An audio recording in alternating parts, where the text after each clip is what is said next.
Happy Tuesday, everybody. Welcome to another edition of Dangle, Bet, Celly, powered by FTN. Chris Meaney and the Eric Young here with you, breaking down all things in the NHL. 8 games on the slate today. EY, it feels like forever since we've chatted. How are you, sir? I mean, it feels like forever because there's so many games, so much going on in the NHL. It's complete madness as usual. But yeah, American Thanksgiving here. I attended my first ECHL game. Go Toledo Walleyes. Wearing the shirt today. Unbelievable game. How was the experience? 7 goals, 2 fights. Bear toss, which took about 30 minutes to get all the bears off the ice. The players were like bent over with their sticks like bulldozers, pushing them off the ice and getting in on the action. It was unbelievable, man. If I lived in Toledo or anywhere near an ECHL or a junior team, I would have season tickets and go. It was amazing. So you're going to go check it out again. You'll have to go back. If I'm down that way, Toledo's a bit of a haul for me. It's about 8 hours from here, so that won't be the team I check out. But I know there's a team in Knoxville, which is only about an hour and a half, 2 hours away. So I might make a plan to go up there with some of my hockey buddies here and rip it up in Knoxville, watching some slower hockey than the NHL, so I can actually understand what's going on. You keep pace. Yeah, man, those hockey games are intense, man. They're fun, right? I mean, guys are playing for their jobs. There's some intensity, you know. It's always nice to see a fight or two, which you normally do see. It's kind of been taken out of the NHL game, but I caught a Mooseheads game the other day, so in Halifax on the east side, and saw a couple fights. You know, there's usually a couple scraps. It just makes it entertaining. I'm here for the fighting. Right? There's a time and a place, I guess, but you know, I don't know, man. Growing up around the sport, playing the sport, fighting is slowly starting to leave the game, but it's still. You ask players in the NHL, it's still a big part of it, and guys get boosts all the time on their squads when fights do happen. There was 2 fights, and it was. I mean, other than the overtime goal, it was the loudest the building was. Everyone's on their feet. People are cheering, losing their minds. If you want Americans to keep watching hockey, there better be fights. I think some people who don't really watch hockey don't understand why there are fights. Like, wait a minute, these guys are on ice, and some of them take their helmets off or like keep their helmets on and they're punching helmets. It's like, why is there fighting in the NHL and there's no fighting in like other sports? But I mean, hey, that's part of it, right, dude? Yeah, I got this question. My wife's brother-in-law and sister were both there, not big hockey people, and they're like, wait, isn't that the guy that fought earlier? Why is he back on the ice? And so, I mean, they're just used to watching people get ejected. It's against the rules in every other sport. For us, it's 5 minutes. You sit back down and back to what you were doing before. I mean, in reality, it's wild and it's completely insane that it still goes on, but I'm glad it does. Yeah, the enforcer is starting to slowly diminish in the game, but there's still a couple, right? Like Reeves is one. I mean, he's still, my goodness, he's still, he's a scrapper. He had a fight the other day, a couple weeks ago, and he still drops him. So yeah, it's slowly starting to leave the game, but still hanging around just a little bit. You gotta have some guys to protect your studs. I do believe in that. You gotta have them. Yep. Troy's hanging out with us here today. And he says, shot on goals season. Yes, we will call some shot props. We'll call some picks. If you're just new to the show, we appreciate you hanging out here, whether it's live on EY's Twitter machine, our YouTube page, FTN YouTube page, and maybe the replay, ftnbets.com, or listening on iTunes, Spotify. We are available over there as well. Check out the description of this YouTube page. If you are watching on the FTN YouTube page, smash that like button. Check out the description. You can find this show on your favorite listening platform. And like we always do, we appreciate if you could rate, review, subscribe. It will really help this show grow. It'll help keep EY and myself around and hopefully continue to give some picks all season long and for the years to come as well. So we are going to continue to give away betting packages. We had Pete Jensen on the show last week. We're going to give away a package on Thursday, an all betting package. But if you use the promo code NHL, you'll save yourself 20% as well. So we do have a couple people hanging out with us live. I mentioned Troy. Are you guys starting to warm up to the idea that the Blue Jackets could potentially make the playoffs, Eric? Man, this is surprising what the Blue Jackets are doing. Honestly, there are some prizes across the league. There's no question. But the Blue Jackets, one of those teams in a good way, surprising. So we check out here the standings to date, 19 games. 12-7-0. They have 67 goals for. This has, to me, been one of the more surprising pieces to the Blue Jackets is they're playing up tempo. They're scoring goals. They're getting good goaltending. Smashing their overs too. Like, as much as they are getting good goaltending from Elvis, they're scoring some goals. So they have 24 points, which is just one back of the Pens, but they played, only 19 games. So they have 3 games in hand on the Pens. They have 3 games in hand on the Capitals, who are up at the top of the Metro with 33 points. What do you make of this Blue Jackets team? Do you think that they're a playoff squad? They've won 6 of their last 10. I mean, if you look at the personnel that they have on paper, I would say no. Especially right now, they're doing all this without their best player in Patrick Laine. I still think he's their best player, other than maybe the goaltending and Werenski. So this is chaos, man. I mean, the NHL, it's like this every year. It's like we think we know, and then the teams start playing, and I mean, the only thing that we know is Arizona's terrible. And then who did they shut out last night? Yeah, but did you see it was the most lopsided game like Winnipeg? Winnipeg couldn't find a goal. I think at one point there was about 8 minutes left in the game, and I think the shot attempts were 64-31. But those are the games that Arizona's going to win, right? I mean, that's right. Yeah, good goaltending. Yeah, saw them play in person here in Nashville when they were in town. The NHL Network did a special on the goalie, their goalie that's playing pretty well, and he was highlighted as a star player with what is it, Vegelak or? Oh yeah. I'm not even going to attempt that name. Svelka, yeah, he's. They were saying he's their superstar player, and he had a 903 goal percentage. So. Which is not good. I mean, if you follow anything in the NHL as of right now, a 903 is not good. And he was the player that the NHL Network decided to highlight. I probably would have done Keller or Chikrin, even though he's off to a super slow start, getting a ton of shots. But they're bad. Columbus, I feel like, is a massive surprise because on paper, I mean, they don't have anybody. I mean, like nobody in a shallow fantasy league that you would own. You wouldn't start any of these guys in DFS unless you're looking for huge savings, and they're getting it done. And this is without Patrick Laine. I think when he comes back, he'll be in for a big uptick in stats and in production. Yeah, he was off to a great start. Just looking at some of their 5-5 numbers, Troy, like they are scoring some goals. They're playing better than expectations, like we kind of alluded to. Some of the 5-on-5 numbers that I like to look at over at naturalstattrick.com. So shots, like shot attempts for, shot attempts against at 5-5. They are inside the top 15 in shot attempts for. They're inside. They give up the 6th most shot attempts against at 5-5. But this is a team that they are generating quite a bit. Again, inside the top 15 in shots for, but shots against 33.81 at 5-5 per 60 minutes. Only the Philadelphia Flyers are allowing more shots against at 5-5 per 60. So this, like, again, you look at some of their expected goals and getting kind of analytical here. But expected goals against at 5-5 per 60, 2.53. It's the 3rd highest mark in the NHL. The scoring chances allowed inside the top 6. And then high danger chances allowed as well, 5-5 per 60 against, inside the top 10. So I think Elvis Merzlikins is really kind of saving their bacon a little bit. He's playing pretty good goal.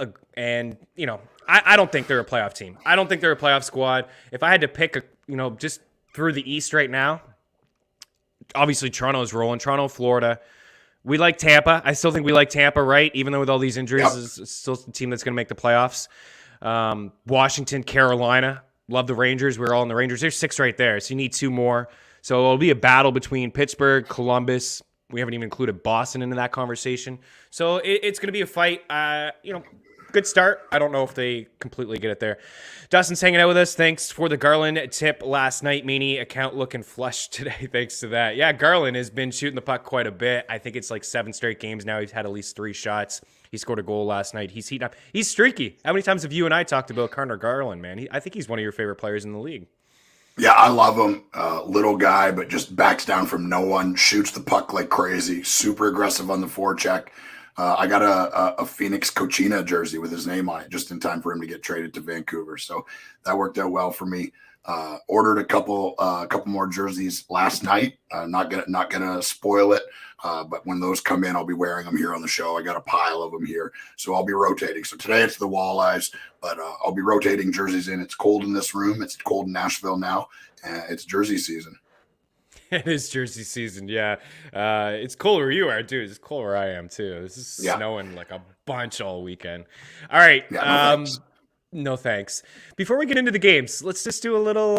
Since it's been a while since we've chatted this, right? We didn't have a show last week together. Stanley Cup odds. FTN tweeted this last night. FTN bets account, and just wanted to kind of get your thoughts on. We're now 2 months into the season.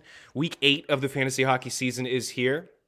Let's see what you think. Who's in your opinion, the favorite to win the Stanley Cup? I mean, DraftKings is telling us it's Colorado at 6-1, Florida now 7-1, Tampa 8-1, Vegas is 950. The Leafs are 10-1. Man, they're starting to play good, really good hockey, man. I got this weird feeling that this could be the year for Toronto. Edmonton 14-1, Washington and Carolina 14-1, Boston, Calgary, Minnesota 16-1. The Rangers are really interesting to me if you're looking for a long shot at 25-1, man. Shesterkin's really good. I like their squad.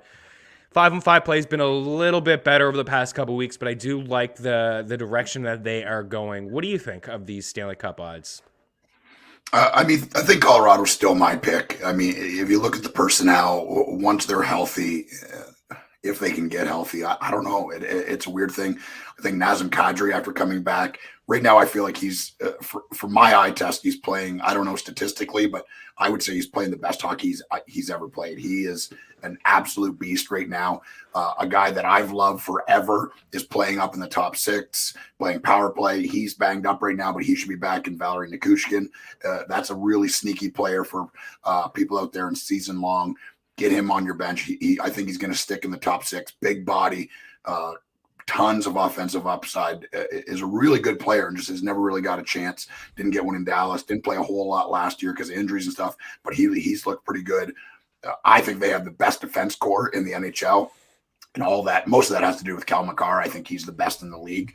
He's certainly one of my favorite players to watch. So they're still my pick to win. But there's a bunch of interesting teams. You were just talking about the Rangers. I actually put $5 on them to win the Eastern Conference at the start of the year, just because I believe in this team. I think the personnel is there, the goaltending is there for them to really do something. They have the Norris Trophy winner and Adam Fox, who's really come into his own. Was a player that 2 years ago didn't exist. I mean, people weren't talking about this guy at all, and he won the Norris Trophy last year. Florida Panthers, I still like, and I like. This is going to sound insane, but I like the Los Angeles Kings to make some noise here too once they start getting right. I don't hate that. You and I have been on the same page when it comes to the Kings. No question about that. I still like Florida. I mean, I still think there's value there with the Panthers. Again, we had them at the bet, I think in the FTN bet tracker, 24-1, 22-1. Something like that. So it's 7-1. I think there's some value. Shop around. I always bring up the prop shop and the parlay calculator. I think you can get the Panthers at a better odds if you wanted to. Let me take them in here. Prop shop's awesome, guys. I know I talk about it quite a bit, but yeah, 9-1. You can get them 9-1 FanDuel, 7-1 on DK, so you can shop around. I think honestly the best value on the board here is Carolina. I still really like this squad. I'm surprised that 15-1, 14-1 DK, 15-1 BetMGM. So again, shop around. You can use the free prop shop parlay calculator, get the best possible odds. But I think 15-1. I'm in on 3 teams this year. It's Florida, Vegas, and Carolina. Those are the teams that I'm in on. If I'm gonna make a 4th bet, maybe it would be the Rangers, like a little sprinkle at the 25-1. But maybe the Leafs, man. Like, have you seen anything different from the Leafs, or is this just, I've seen it before, they're playing really good hockey in the regular season, they're getting good goaltending, talk to me in the playoffs? Is that the mindset of every Toronto fan? I mean, I feel like that's what it should be. I mean, it has to be, right? I mean, like, how many years have we seen this where they, unbelievable regular season, stars are rolling. Like right now, they're maybe one of the most dominant teams in the entire NHL. But in the end, and any Leafs fan that has followed these guys for any period of time will tell you, none of this matters. I mean, I wish there was more weight hung on the regular season. There's not. You just got to make it in. And being in first, there's no prize for that. I mean, other than a stupid trophy that nobody wants to touch or cares about. And the reality is it seems to be the President's Trophy is almost a kiss of death. So I think the last time a President's Trophy team was Chicago, way back. It was the last time a President's Trophy team won the Stanley Cup. But as far as the Maple Leafs go, I feel like on paper this is the best constructed team. I know it's not a big deal, but getting Kyle Clifford back is a guy that I think can pay dividends in the playoffs. Kasha has looked really good. Bunting has looked good. Spezza looks even better than he did last year. Rasmus Sandin is coming into his own and looking to be like the player that I thought he was going to be. Nylander is playing maybe the best hockey of his entire career, which that contract looks like it might even be a deal. It's been a roller coaster ride on that contract, but right now it looks like it could be a deal. He's maybe their most consistent player right now, Nylander, and then of course Tavares may be playing the best hockey of his life. So if they can keep this up and be consistent, they're going to be very difficult to deal with. And Jack Campbell does look good. Jack Cable's looking fantastic. Again, I'm just looking at natural stat trick, and his 5-5 save percentage is 9.48. Bobrovsky number 1, Markstrom number 2, Jarry number 4. That's not bad. Yeah, last night on the under in Calgary and Pittsburgh, and I really just all I wrote up was Markstrom and Jarry's been so good. Jarry's been one of the biggest surprises. Like, that guy's been unbelievable here to start the season. 9.47 save percentage. And Brendan hanging out, wondering about the Kings. Jonathan Quick's off to a really good start too. 9.46 save percentage. I like the Kings squad. I really do. Yeah, I think they're a playoff team too. I think they're better than the Ducks. The question, you're definitely better than the Ducks. Maybe not definitely, but you're better than the Ducks. You're better than the Ducks. What Anaheim's doing is special right now. I think Troy Terry cools off a little bit. They got good goaltending. Getzlaf more points this year than last year. I think the Kings, once they get healthier on the blue line, you get Doughty back. I think Walker's still out. They're going to be on their way. All right, let's talk tonight. Let's talk some games here this evening. We've got 8 here to roll through. Let's start with Boston. You got the Bruins on home ice here, minus 233 favorites, and Detroit heading into town. They are plus 205. So Brad Marchand suspended here for a couple games. We probably see Taylor Hall up on the top line. I know they did that before in the past. Daily Faceoff has them on the left side. And, we're seeing a Bruins fan in here, too. Marchand, out next 3 games. Taylor Hall maybe plays on the first line. Absolutely. We got sharp viewers in here. EY, any chance for the upset here? Are you thinking Detroit could win here? Jake DeBrusk has come out and said that he would like to see a trade. He wants out of Beantown. Yeah, I mean, look, Detroit is a scrappy team, and Steve Yzerman is waving his magic wooden Titan wand over this team, just like he did in Tampa. And they, even when they lose, they're in those games, and that was not the case last year, and especially not the case the year before that. With on DraftKings, it's showing plus 205, and I might just put a small bet on Detroit to win outright. No Marchand, who's arguably maybe their best all-around player. You just wish this guy wasn't an asshole. There's no other way to say it. I mean, if you played on his team, you would love him. I'm sure he's a decent guy in real life, but when he's on the ice, he's a punk. He's a rat, and he's a dirty player. And it's confusing because he doesn't need to do those things. I mean, like aggravating and getting in scrums and face washing guys, that's part of his game. That's who he is. That keeps him engaged. That keeps the team engaged. But slew foots, like that guy could have broke his leg. I mean, that's a dirty, terrible play, and he doesn't need to do it. He's one of the, he'd be top 20 players in the NHL, and he just doesn't need to do it, but he can't seem to help himself. No, he can't. Did you see Panarin throw the glove at him? Awesome. Did you see the so good. It's fantastic. So good. And I loved Marchand's comments after too. Like, they didn't really get into it. He just said, he asked me what I had for Thanksgiving dinner. I told him, I guess he didn't like it. So, he chucked the glove at me. I'll keep it PG. I got a lot of Brad Marchand stories. Obviously he's from close to where I'm from. When they won the cup, he went to a bar and he kind of just trashed it. And he's grown up a lot over the years, but that was dirty. And he still has that kind of in his game. And people are dirty to him too. It's not just Marchand being dirty to everybody else in the league. There are things, and some of it he brings on himself. Some of the stuff that he gets, the attention that he gets, kind of goes under the radar too. But he is a terrific hockey player. He really is, man. He's a great two-way player. I expect him to be on Team Canada. I expect him to be playing along Sidney Crosby and Patrice Bergeron, which worked out a couple years ago. I think that's something that's going to work out. Yes, there's a comment here on Bjorkstrand being one of the most underrated players in hockey. I agree with you. I agree with you. I love Oliver Bjorkstrand. He is a terrific player. He's a volume shooter and he's a sniper. Yeah, we're big fans of him on this show. So you are potentially leaning with Detroit. It's a stay away from me. I'm not going to bet Boston on the juice. And there are a couple takeaways for me. Nedeljkovic has been phenomenal. He's been awesome. So like if you're playing GPP DraftKings here tonight, I mean he's 7-1. He's right at the bottom. You mentioned, right? I mean, Marchand, they're without Marchand. He's won back-to-back games, beat Buffalo and St. Louis. But, man, some of the saves that he's making, the DraftKings points are really just starting to pile up. I mean, 38 saves against the Habs, 22 points. He had a W against Buffalo where he made 29 saves. That was 15 points. He had a W against Edmonton where he had 20 DraftKings points, and then he played Montreal again.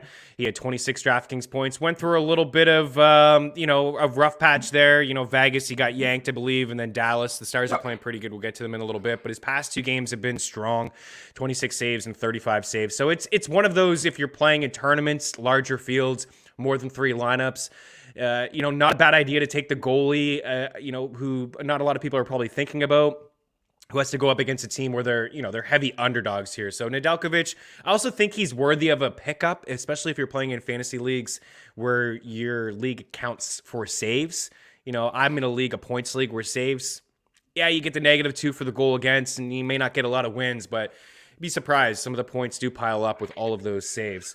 Pasternak, 3.5 shots, always for me. Always going to put him on my card at 3.5 shots. He's one of the few that I will get involved when it comes to 3.5. Kyle Connor, Ovechkin, Patrick Kane, the other guys. But Taylor Hall, maybe we get involved with Taylor Hall here today, considering he's going to jump on the top line. We're assuming he's going to jump on the top line.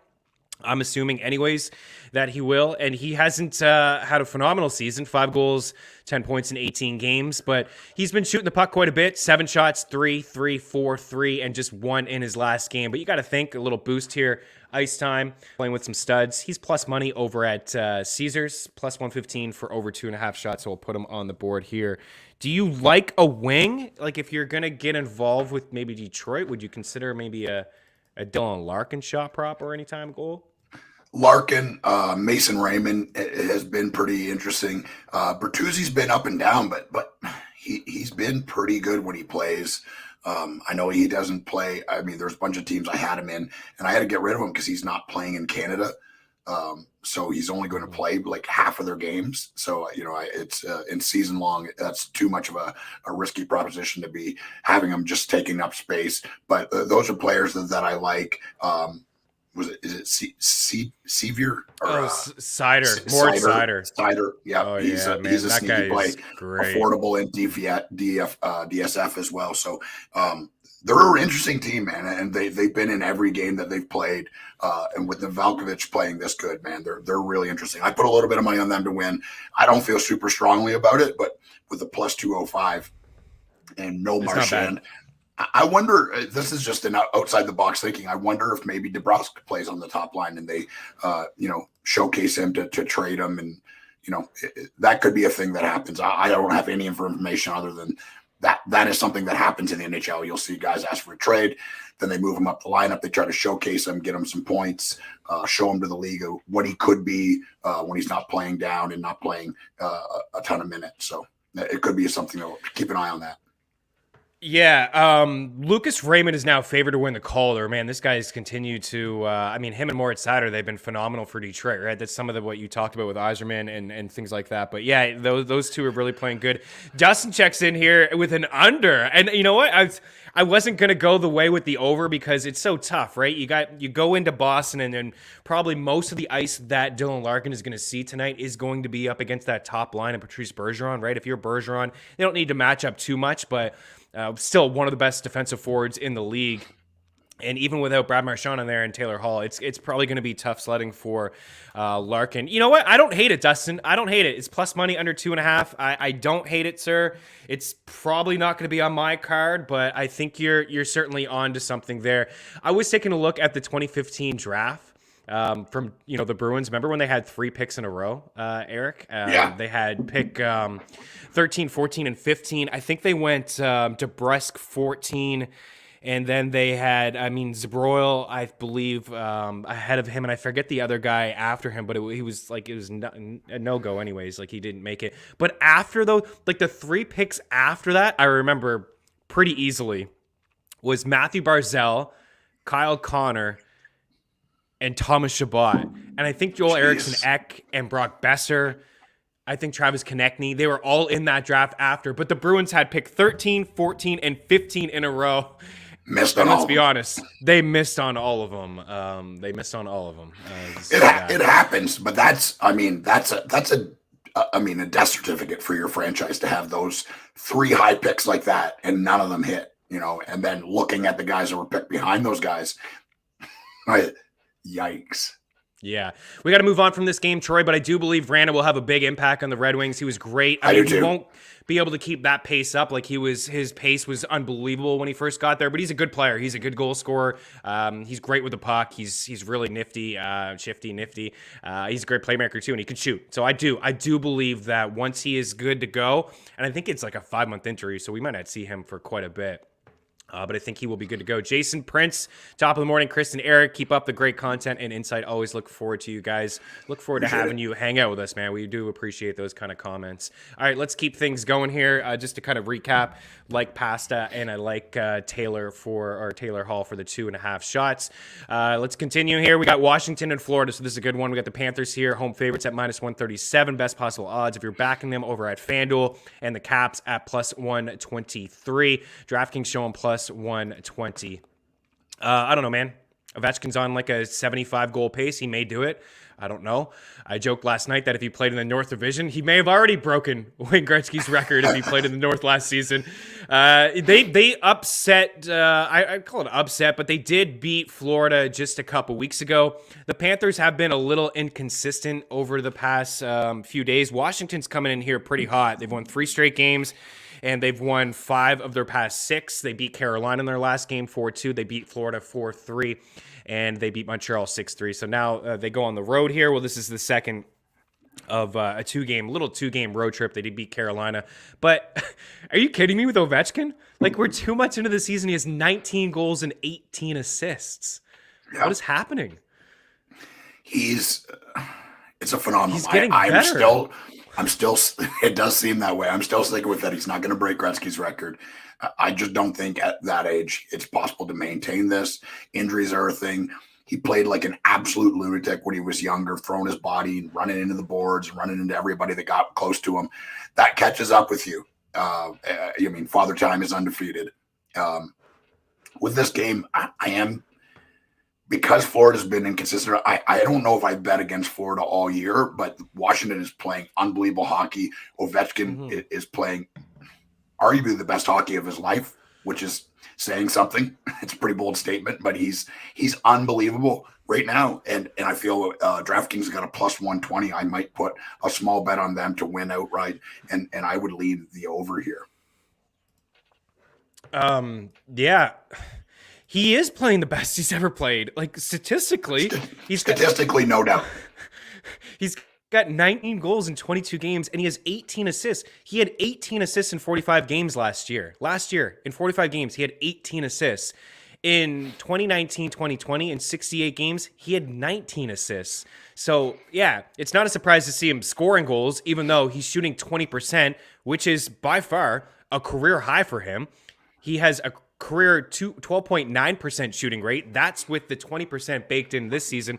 His highest number of shooting percentage over the course of his career is 15.4, and it happened 2019. That's it, 15.4. For the most part, it's been, lived in the career rate of like 10 to 12 and around that range. So, no, I'm not. I wouldn't sell high on this guy. I do think maybe the goals come back, but I don't think you, people listening, certainly not myself, I don't think any of us would be shocked if he scored 60, right?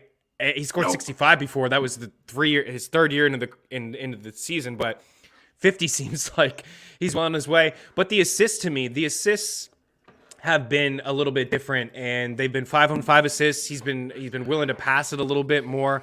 I'm looking right now for an assist prop. We talked about this a couple weeks ago. I saw like plus 165, plus 175 for him just to get an assist. Guys, I think, shop around. Prop shop doesn't show. It shows 4.5 shots at plus 120 to win MVP at 8-1. There's nothing there for assists, but why not, man? If you're going to get almost plus 200 or plus 170 for Ovechkin to get an assist, then by all means, why not? What's interesting to me with this Washington team as we sit here 8 weeks into the season and they have 33 points, which is tied with the Leafs for the most in the NHL. Man, they're doing it without a lot of their guys, Eric. Like Backstrom hasn't played all year. Eller's back into the lineup. TJ Oshie has been out for a while. Anthony Mantha's been out for a while. Like, they're getting it done with missing a lot of key players on offense. Yeah, absolutely. I think Mantha is maybe one of the most underrated players in the league right now. Off to an unbelievable start, gets hurt, banged up, out of the lineup now. But when he comes back, when Oshie comes back, and Backstrom, like, what do you do? Like, Ovechkin just stands in the same spot and scores goals, and those guys can all move the puck and all can score in their own right. So, I would imagine that this power play ends up in the top 3 in the league, like it always does, top 5 in the league. And they're getting good goaltending as well. And Dmitry Orlov on defense has really come into his own, has become a real bona fide player for them. I think Karlsson is still their best defenseman, but Orlov has looked awesome. Anytime I've watched the Capitals this year, he's really stood out to me as a guy that can move the puck, who's responsible. He hits, he blocks, for season long. He's a good guy to be paying attention to. Yeah. Alexei Protez, I may have butchered that first name. I've only heard it a couple times. Yeah, so he played up in the last game. He played 17 minutes. He's played at least 17 minutes in 3 of his past 4 games. He enters tonight with a goal and 3 points over a current 2-game point streak. He's got 5 shots on goal. So he did play up. He took Tom Wilson's spot on that top line. He's 3-2 on DraftKings. Even if you're not going to stack Washington here tonight, I think that makes for an interesting one-off. But I'm with you. I do believe that we'll see some goals. I have a lean to the over, even though Bobrovsky's been so good so far this season. Atop the board when it comes to 5-on-5 save percentage. He checks in with a 954 5-on-5 save percentage. I do believe we'll see some goals. I have a lean to Washington too, Eric, right? I mean, they're playing really good, and you're going to get plus money on the Caps. But if you are playing DraftKings, you're playing FanDuel here tonight. For Protests, he is 3-2. And if there's any Caps fans here that I butchered that, please, by all means, help me out there with that name. I did watch the other day, and I was like, wait, who's this guy? Because he scored a goal, and I was like, why is he playing with Ovechkin? I'm interested. I'm intrigued. All right. Moving right along here. San Jose and New Jersey. The Devils are home favorites here, minus 137. The Sharks are plus 125. Another goalie who's been playing really, really good so far this season is James Reimer. Had him in the FTN Fantasy article, waiver wire article yesterday. It's just ownership around 50%, but man, my goodness, he's been really, really good. And one of the better lines in the NHL to start this season has been the Jesper Bratt, Andreas Johansson, and Dawson Mercer line. Bratt has points in, I think, 8 of his past 10 games. I think 14 or 17 in his last 14 games. I get those numbers right in a minute, but that line is playing really, really good hockey, and they're extremely affordable in DFS. Jesper Bratt is 4.6. Johansson's 3.7, and then Mercer's 4.7. So, yes, they're up against a tough goalie in James Reimer, but I'm interested. Overall, though, from a shot prop and betting standpoint, what do you think? Yeah, when we were both with The Athletic, I wrote a pretty sizable article about Jesper Bratt. Has huge offensive upside, and I think we're finally starting to see really good with the puck on his stick. Can shoot, but I mean, is more of a pass first guy. Has unbelievable vision, and it's cool to see. I mean, the New Jersey is another one of those teams like Detroit where they're scrappy. They've got a bunch of interesting players, and they're doing this without their best players, without their best player in Quinn Hughes. San Jose Sharks have been up and down. like you said, Reimer has been really good. I thought Aiden Hill was going to be the guy, but Reimer has taken that crease from him. Looks like he's going to be the starter until he falters. So I like him. The Devils are rolling though, man. I mean, the plus 125 from San Jose because they have won games that they should lose this year. But I think New Jersey wins this. I'm going to stay away from it completely because I don't know what to make of either team. Yeah, it is tough. I gotta kind of lean to the under. I think with as good as Reimer is playing, and we don't have a starting goalie in for the Devils, but I have a lot of respect for Mackenzie Blackwood. I think I think we can get the under here. Yeah, I there's something I always have a soft spot for the Sharks. I don't know what it is. Me too. Anytime I feel like they got good enough players where like I'll sometimes take them as road dogs, but I'm gonna go with the Devils here. I'm going to go with the Devils. I like the under.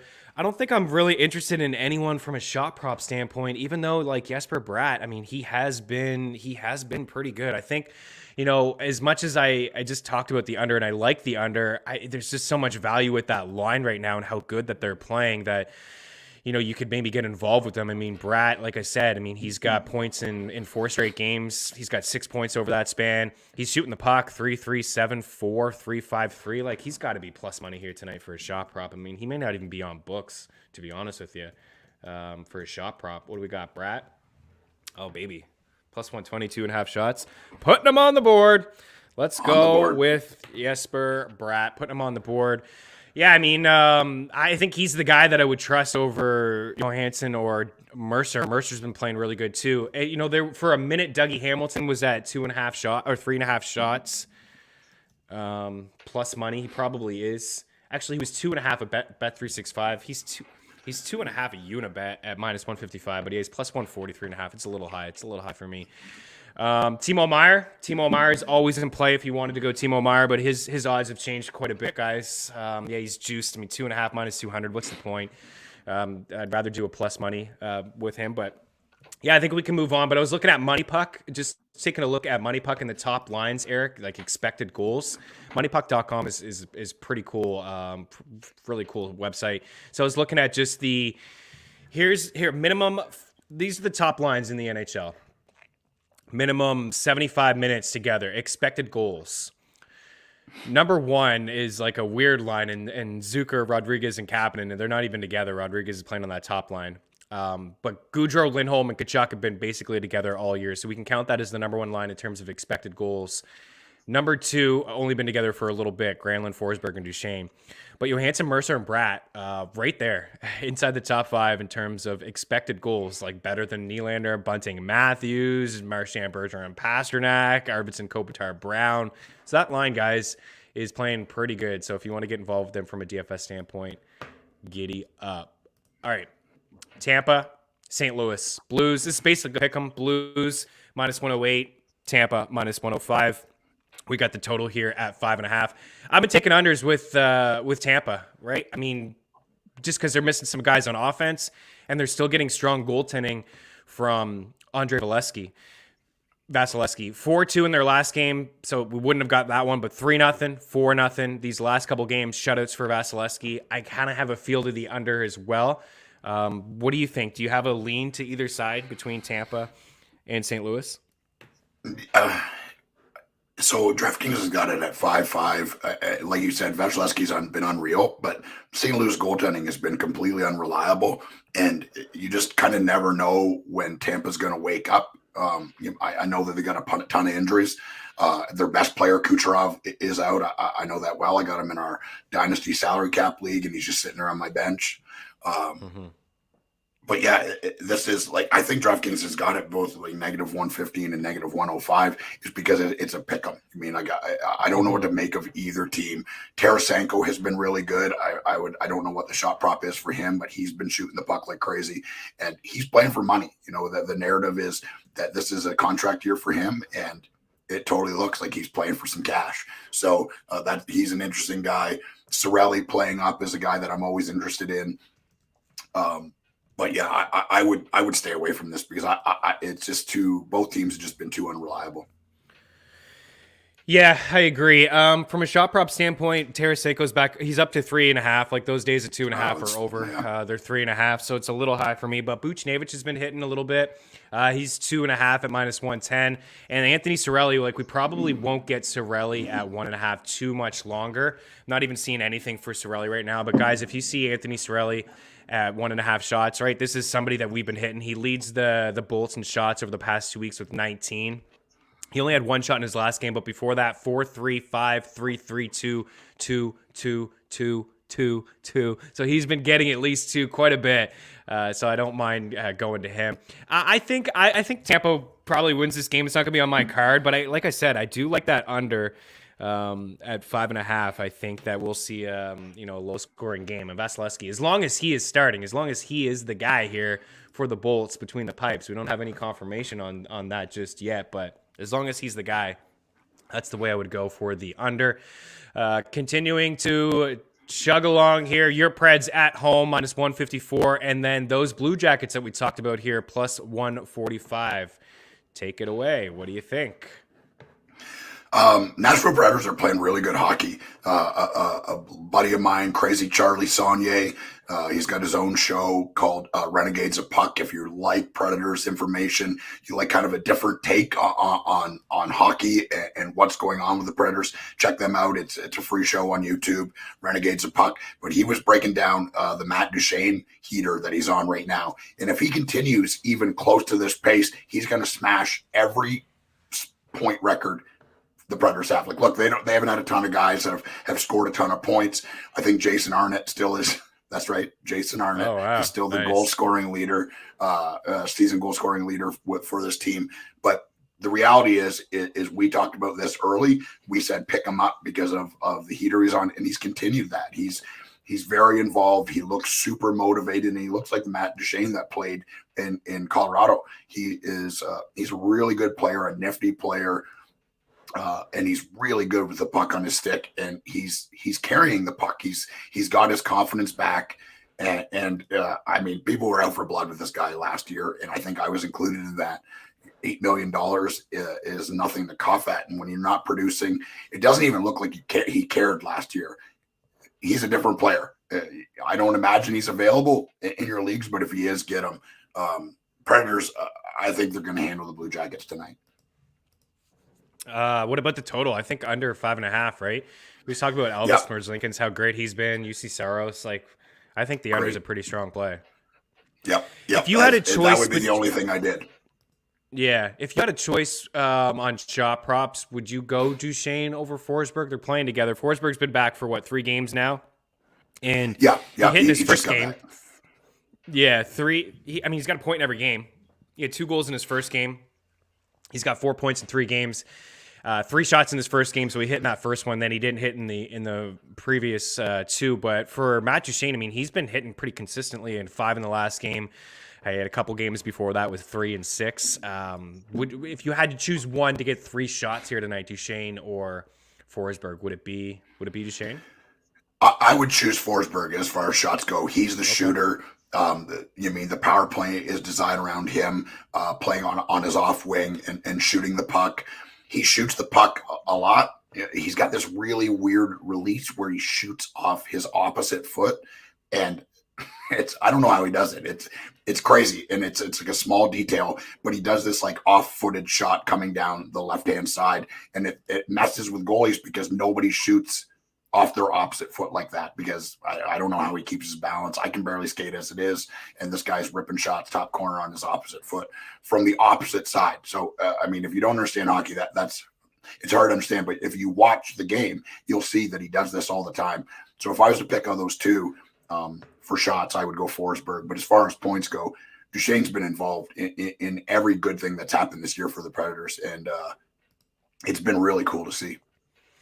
Yeah, it has been. It's a nice bounce back season for him for sure. Boo Jenner is a guy that I've been taking at plus money. You guys, it's been pretty inconsistent over the past week, so tread with caution there. But I would go Forsberg and Duchene. Those are the guys we talked off the top of the show, just the amount of shots and the shot attempts the Blue Jackets are giving up. So I would lean with the Predators guys as opposed to the Columbus players. But most times when the Blue Jackets are on the board, I'm always going to get involved with Jenner or Bjorkstrand. Usually these guys are at plus money. Bjorkstrand's been bumped up to 3.5, so it's a little high. I don't know if Troy, you're still hanging out with us, the Blue Jackets fan here. Vladislav Gravikov has been. I'm interested. I picked him up, Eric, in a couple bangers leagues.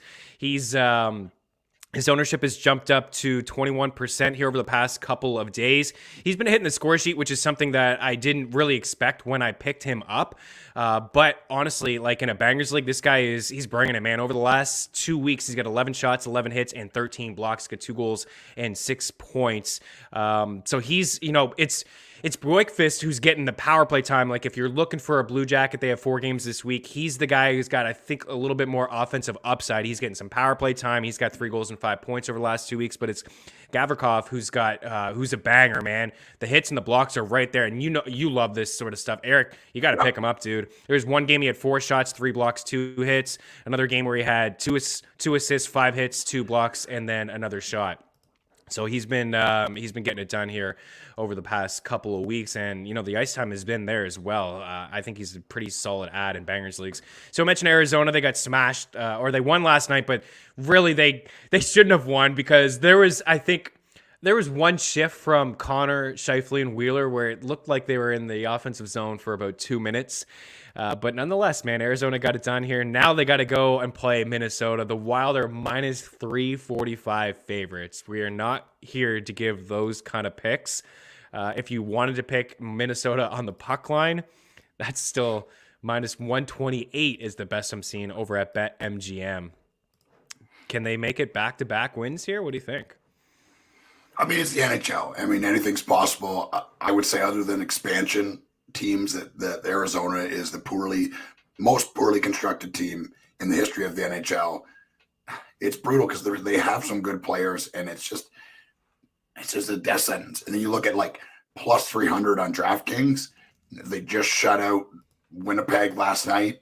That goalie is not going to play. I think it's Wedgwood tonight, who's been up and down. He's been okay. Yeah, he's been okay. So if he has a really good night, they could win. And plus 300 is insane. We like the Minnesota Wild, but the Minnesota Wild have been disgustingly inconsistent. And if Arizona's going to win another game, this could be the night that they do it.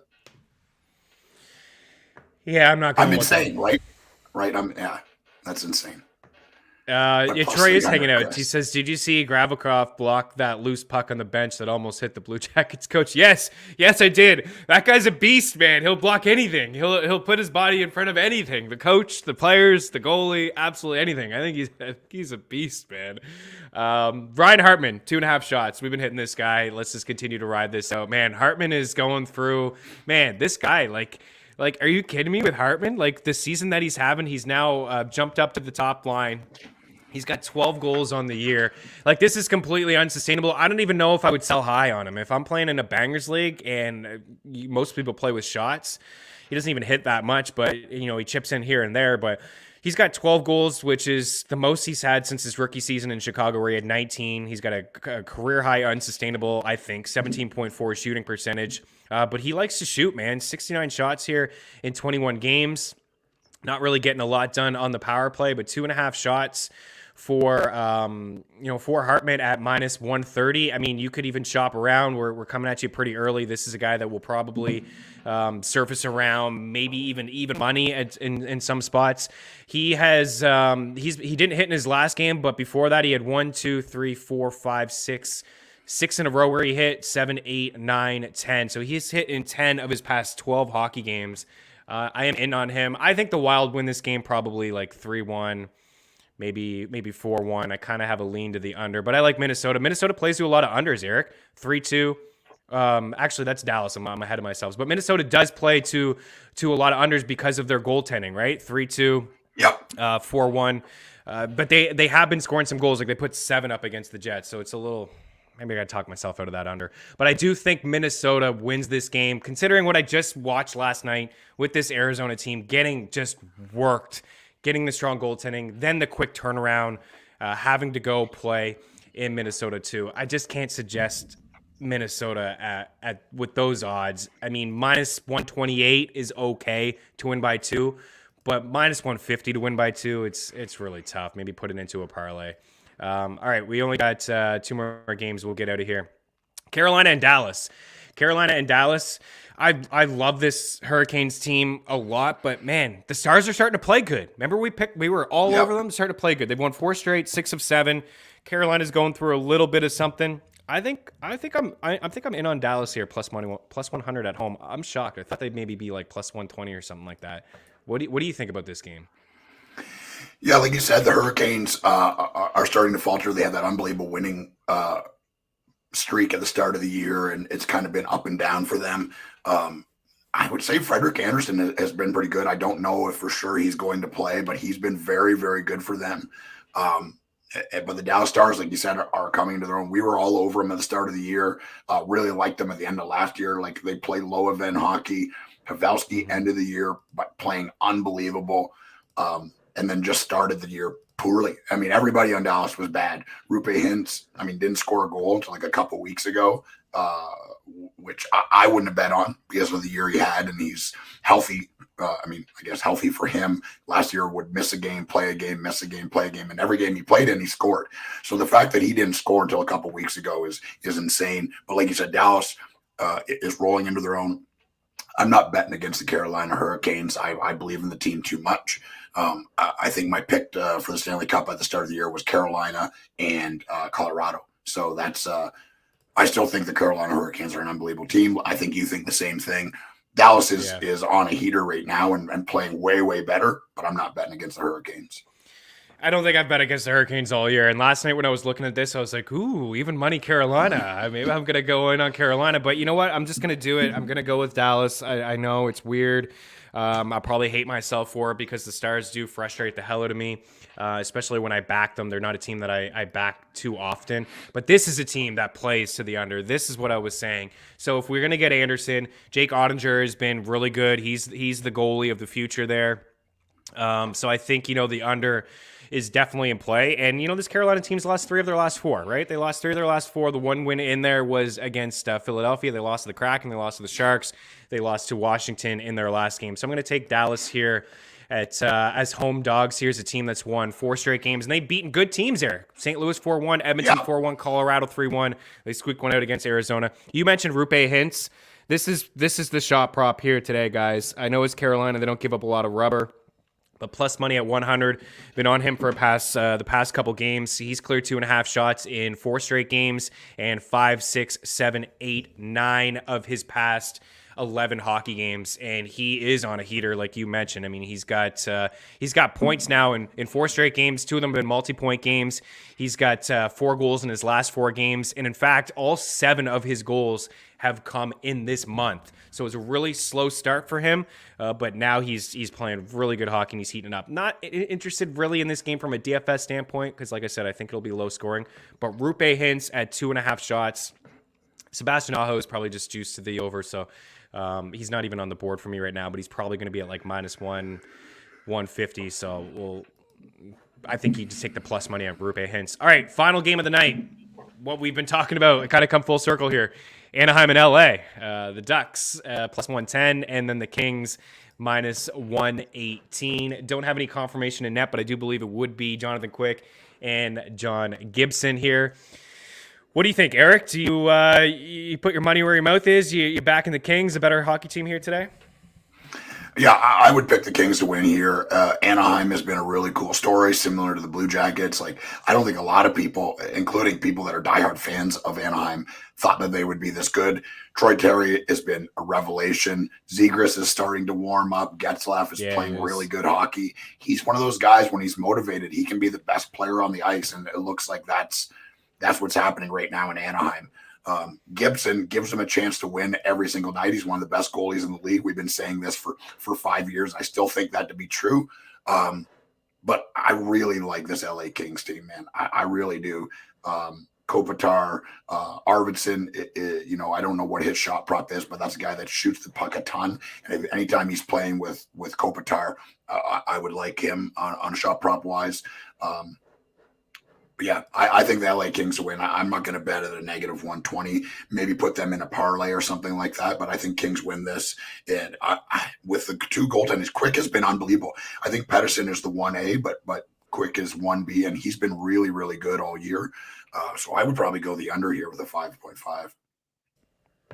Yeah, I think so too. I think the under is a play as well. I mean, a couple unders, which is not usually what I like, but yeah, I'm more willing to do the unders though when it's good goaltending, like last night with Calgary and Pittsburgh, right? Like two teams that could score, but really good goalies that are playing good, and I feel the same way.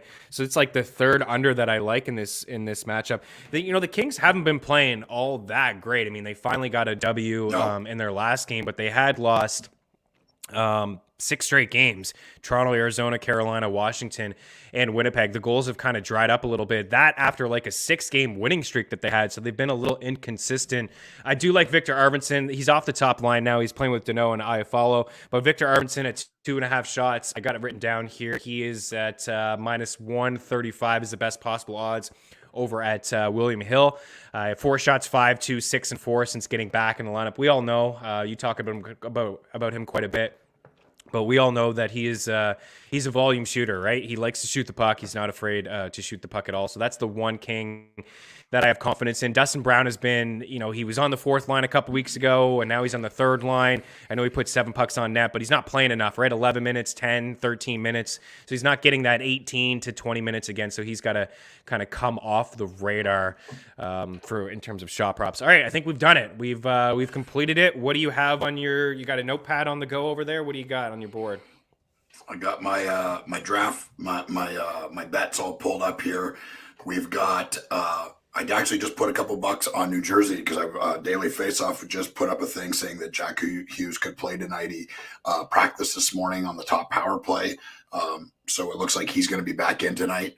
I got Ryan Hartman anytime scorer, really good odds on that. Bjorkstrand anytime scorer. I hate betting against the Preds, but he's been really good all year. Philip Forsberg anytime scorer. Put a sizable bet on that. I believe that he scores tonight. Washington Capitals to win, Red Wings to win. Those are my bets.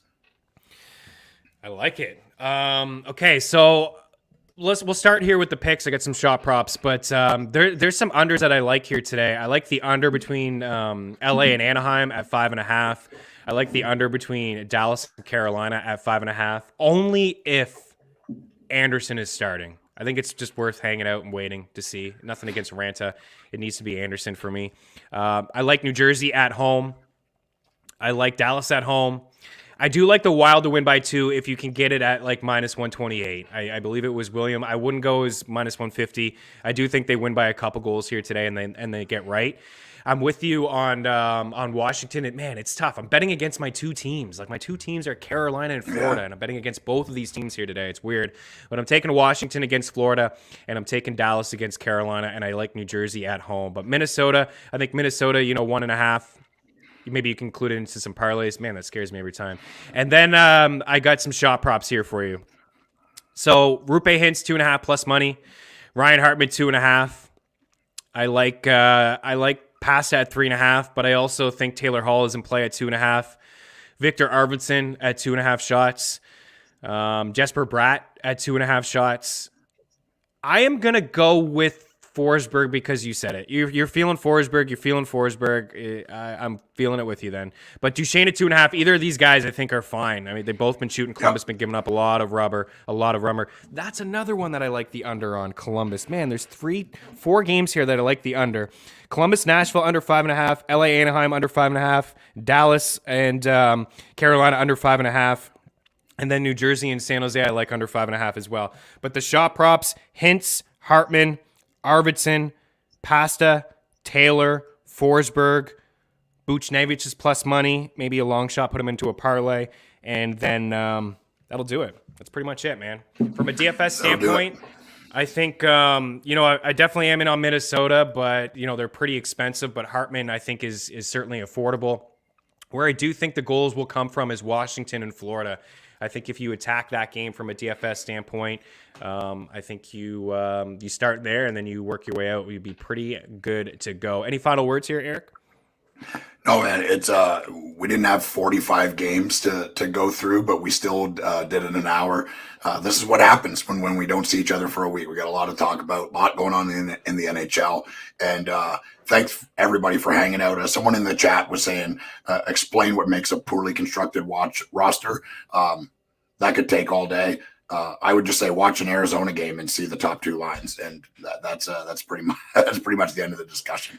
It's just a bunch of overpaid players that don't produce. I mean, nothing against them. You mean like Arizona is one of my favorite states. I love going there. I love the city of Phoenix. I mean, it's a really cool place, and you want them to be better. But the reality is other than expansion, I would say that this has got my vote for the worst on paper team the NHL has ever seen.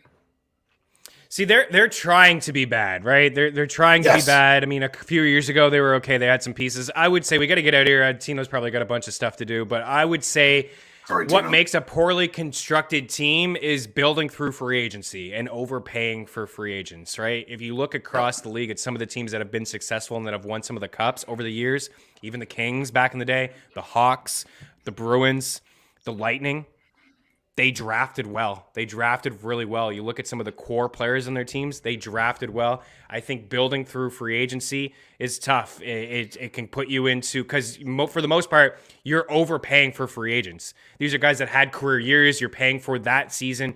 You're overpaying the market. That's what I think would be the answer to that question. You got to build through the draft, whether it's trades or just seeing like Tampa Bay, what they did, right? All their studs, like those were not signings. Like Point and Hedman and Stamkos, like Stamkos fell in their lap, but Hedman kind of too. But Point, that's great drafting. Palat, great drafting. Kucherov, great drafting. Like you got to build a team through the draft, and I think free agency kind of gets you into trouble. All right. At the Eric Young, at Chris Meaney. Rate, review, subscribe. Send that over to meanstreetsftn@gmail.com. Like this video. Have any questions? You're watching the replay, leave them there. I'll circle back before puck drop. If I find any shot props that surface, anything changes, I'll give some picks there as well. NHL promo code if you're looking to be part of the FTN fam. And that daily article will be live over at ftndaily.com later on this afternoon. Thanks as always, guys, for taking the time to hang out. Good luck on the ice, and we'll be back on Thursday. Cheers.